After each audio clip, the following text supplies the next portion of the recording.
if we want to be human, I think we've got to have a much wider understanding of what intelligence is.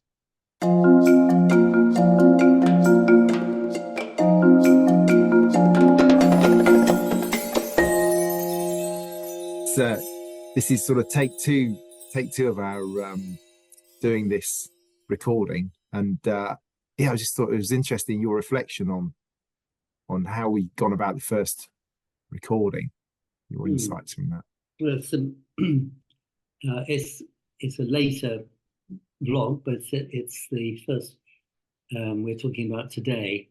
This is our second take, and the reason is that I just began to lose it. I just couldn't gather my thoughts, and so what I did was to ask for time out, which I've had, and got myself a cup of coffee and a little bit to eat, and kind of looked after myself in a very self-recognizing way.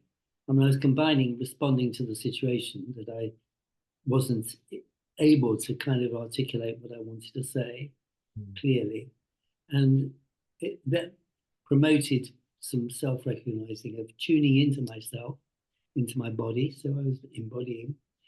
And what I got in touch with was feelings of great sadness. And I remembered that just before I sat down with you for the first take, I'd been in the coffee shop next door and talking to a man who was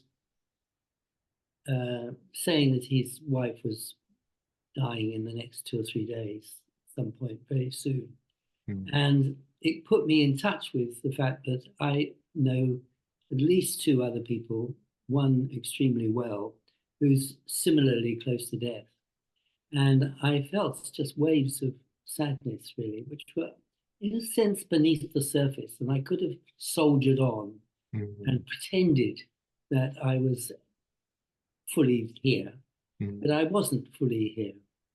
And I had to take time out and just tune into my body and to shed a tear and to just generally look after myself.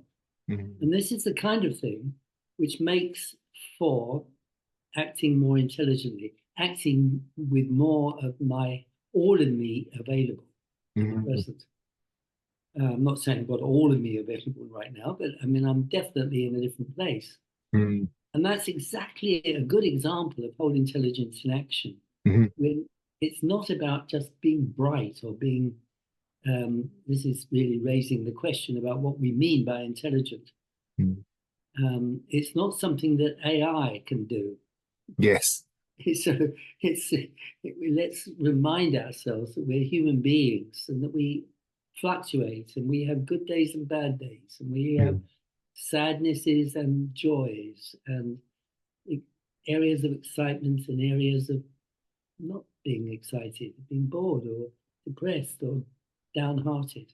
And unless we face the reality of who we are as human beings, we have had it. I mean, it's returning to this theme that we've got to grow up. We've got to realize who we are, make real the reality of who we are, changing all the time, and doing our best with what we've got at the moment. Yes. So anyway, I sort of launched in here a bit. So where's your interest today, Darren? Well, I mean, just building on what you said there, I mean, I find it fascinating that when we started this morning and then stopped, I wasn't aware that, you know, that had linked back to our previous conversation last week, which linked back to your conversation with your friend in the coffee shop. You know, I mean, there's that whole thing that's going on for you that I'm not actually aware of, and you could have persisted, you know, like we often do in this world. We put the mask on, don't we, and we keep going. And yet, you know, what I take from what you've been really honest about is that actually to be human is not to do that. To be human is to recognize what's going on, to really feel it physically and respond to the situation in a way that is appropriate. I'm not suggesting we always have an opportunity to do that, but if we have, then it makes sense. I mean, it's funny actually, Malcolm. It reminds me of some of the work I do with one of the charities I work with, Help for Heroes, where on the program that they run, what is really, and it sounds bizarre to say it, but what is unusual is there is time. There's time built into the program for people to pause, to reflect, versus sort of what you often see in the corporate world, which is, come on, you've got to get through. And I think that's and it leads to nonsense. It leads to time filling. It leads to people checking tick boxes, and it's not. It's we are human beings, and it relates. And I'm touched by your bringing in your work with veterans and so on. I mean, that's very important work, and of course, you're dealing with human beings. You're not dealing with an agenda. No. And yet there are always human beings involved, acknowledged or not. And AI, which will, in a sense, replace the human element, of course, it's only replacing if you like, the bit of the human element that is transferable to a machine, that's codifiable, that's, it doesn't take into account the felt sense, the values that we hold, the quality of the relationship between, for instance, you and me, in this sense.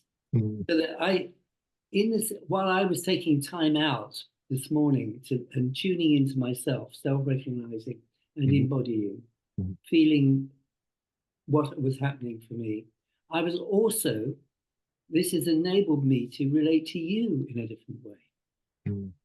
Because if I just put on an act and just try to focus on the ideas on their own, without the context of how those ideas are being thought about today, then I would be denying you the fullness of my being.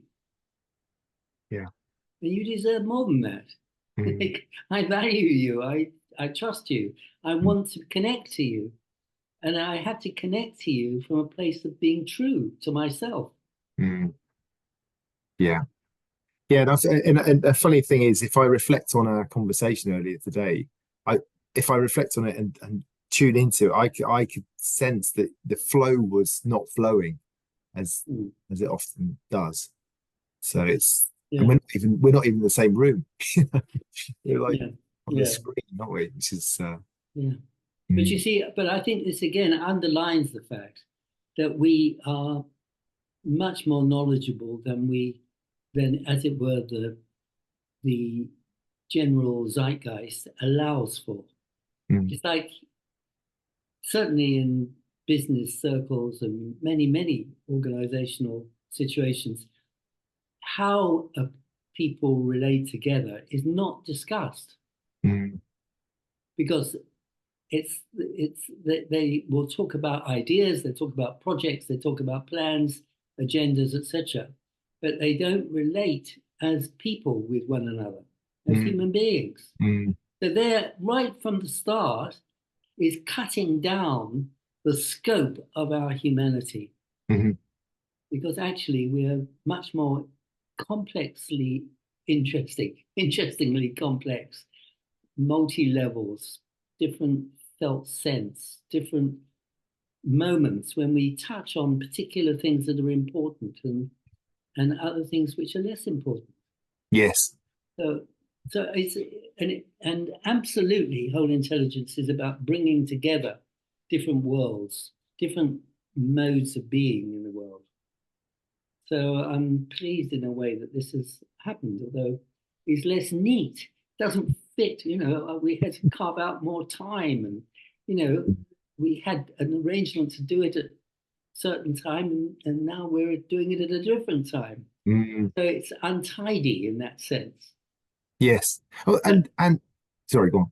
No, I noticed it's bringing in other things. I've touched on the Help for Heroes course, and when I reflect on that, one of the the most important parts of that is when we meet, the first morning where we share our stories, our human stories. I mean, this isn't therapy; it's using a coaching approach, if you like, to help people to move forward. But the sort of the intensity of sharing your story, how you respond to that, the other people in the room sensing your experience, and often it's similar to theirs. They're not the only person in the world that's experiencing these things. It's a very human experience. It's visceral. You can almost cut the air with a knife, and it's just the way you were talking about it actually reminded me of those experiences in those rooms. I guess in many ways it is a very, I mean, I've never linked it before, but in many ways the stuff that we do there is very much using whole intelligence as a lens, as a way of being on that That's program. Right. That's right. And our world has divided up things into categories and silos and specialisms, and these are deeply dysfunctional. They make us behave in ridiculous ways very often. So particularly the notion of the one that I suppose is on our minds at the moment is the intellect versus emotions. Somehow that if you can blot out emotions in favor of being intellectual, but actually the people who are being intellectual are actually engaged in emotional activities at the same time, whether it's a sense of competition that they want to beat down the discussant across the studio, or whether it's that they want to put on a good show because their girlfriend is listening or viewing, or there's other things going on. And we have to accept the fact that people are complicated, multi-leveled, functioning with 100 different things going on in their lives at any one time. And then the question is can they be organized enough to focus and to bring their attention to a particular area? That's very important, but we can't do it. We're not automata. And we're definitely, this expresses how artificial intelligence may be better at, if you like, doing some of these very, very precise, unfelt things, but it ain't human. And if we want to be human, I think we've got to have a much wider understanding of what intelligence is. Yes. God, it's so relevant at the moment, Malcolm. When you mention AI and the experience of it at the moment, how it's evolving, I almost feel like the real value of AI is it puts something like whole intelligence into sharp relief.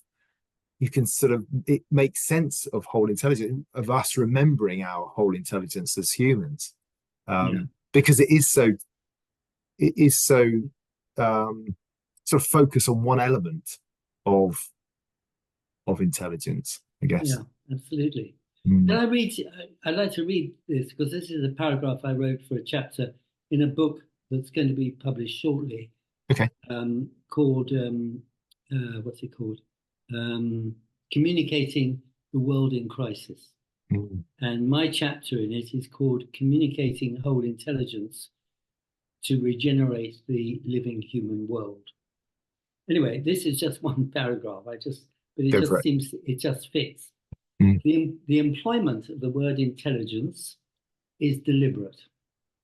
Instead of its original associations of being sensible, knowing, wise, insightful, and capable of acting with good judgment, intelligence has reduced in meaning to become more or less equated with intellectual skills, computational skills, that are easily measurable and therefore supposedly scientific. That's what makes them scientific. They can measure it.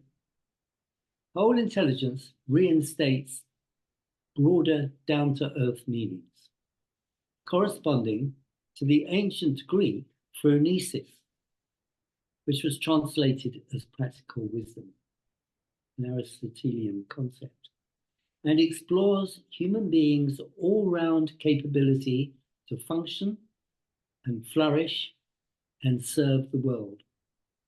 Or I think about it as learning to live intelligently, acting in a way that is maximizing existing human resources and drawing on our untapped resources of capability. AI is a technological fix, and it does some things very well, doubtless, no question, but it ain't the story of humanity. And we really need to understand that and understand what we may be giving up or giving away too easily. Yes, God, I think that's so important as a area of inquiry, really. You know, you think about the experimentation that's going on around putting chips into people and things like that, and yet, you know, the where we are tapping back into ourselves through some of the ancient practices like yoga and qigong, and it's out there, isn't it? I mean, it's just a question of remembering, in some ways, I guess, that we have this. Yes, and they, I mean, those two that you come up with are skills of embodying. They remind us that we are bodies and minds and souls, but it's like they're integrative. They're integrating aspects of our humanity. So what this occurs to me is what this leads into, of course, is education. And the fact that our educational systems all over the place are kind of fixated on getting people to be able to think in abstract terms, to remember facts, to follow logical arguments, to make the world orderly according to the existing principles, whether they are economic or legal or whatever. And in a sense, what we have failed to do is a broader sense about preparing people to live in the world. And what they need to live in the world is the capacity to be whole intelligent, actually. They need to be able to respond to changing situations, to deal with the unforeseen, to deal with new conditions and changing lives, and at the same time to preserve a sense of themselves and to know themselves well enough, self-recognizing again, recognizing who they have become and how they exist and where they fall down or don't function well or know they need support in particular areas. All of this is needed in terms of preparing people for living in this very complicated and dangerous world. But it's not happening because of the bias towards, in a sense, creating, supporting the kind of intelligence that is going to be taken over by the AI processing. Yes, I can really relate to that.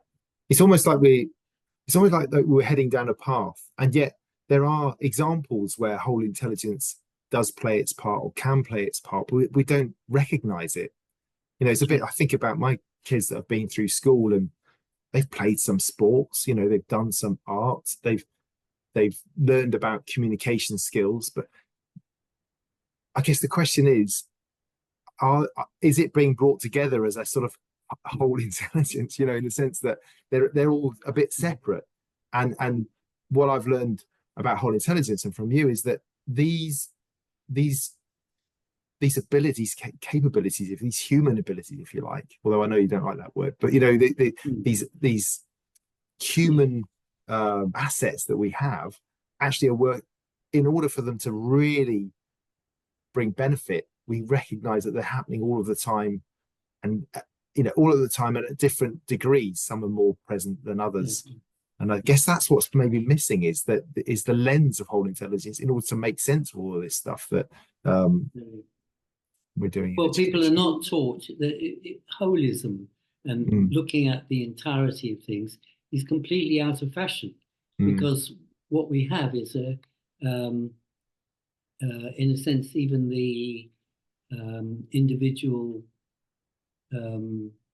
sustainable goals of the UN, they list things. So there's a great long list of skills and aptitudes that human beings need. It's fine, but the lists have to be lived. And the living is all about joining up. It's about, and yet our thinking about what makes for human capability or wisdom or phronesis, it's the combination of things that has to come into play. And so this is absolutely central to whole intelligence, is that we are not, it's not a 5-category model or a 25-category model. It's really trying to draw together the reality of what it means to live a human life, what the nature of experience. And we're moving all the time in complex fields. Our bodies are implicated absolutely throughout. Our minds are flitting this way and that way, and we have to find order and clarity and silent points, still points, where we can gather ourselves, recognize what's going on for us, realize what needs to happen for our good functioning, intelligent functioning in the world. Yeah, I mean, what I find fascinating about that, Malcolm, is we're going through so much change at the moment, aren't we? And uncertainty, and I guess it's always been there. It's just it's more obvious at the moment because of the technological revolution, if you like, that's going on in the background. And yet, what I take from what you're saying is that actually whole intelligence, in many ways, is what we need to remember, what we need to come back to as humans. And the irony there is that if we do that, then that allows us then to respond to the situation we find ourselves in a more sort of, well, considered an intelligent way, ironically. How we deal with AI, how we think about how we educate ourselves, but honing it, bringing it back to us as whole humans rather than a brain walking on a set of bones in a sack. It's far more than that, isn't it? I mean, we've touched on so many things there, Malcolm.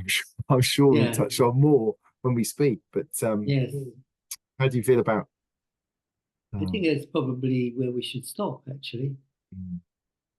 Thank you very much for being here. I think it was good to take a second take and things to think about, and look forward to the next time. Yeah, me too, Malcolm. Thank you. Okay, bye-bye, Darren. Bye-bye.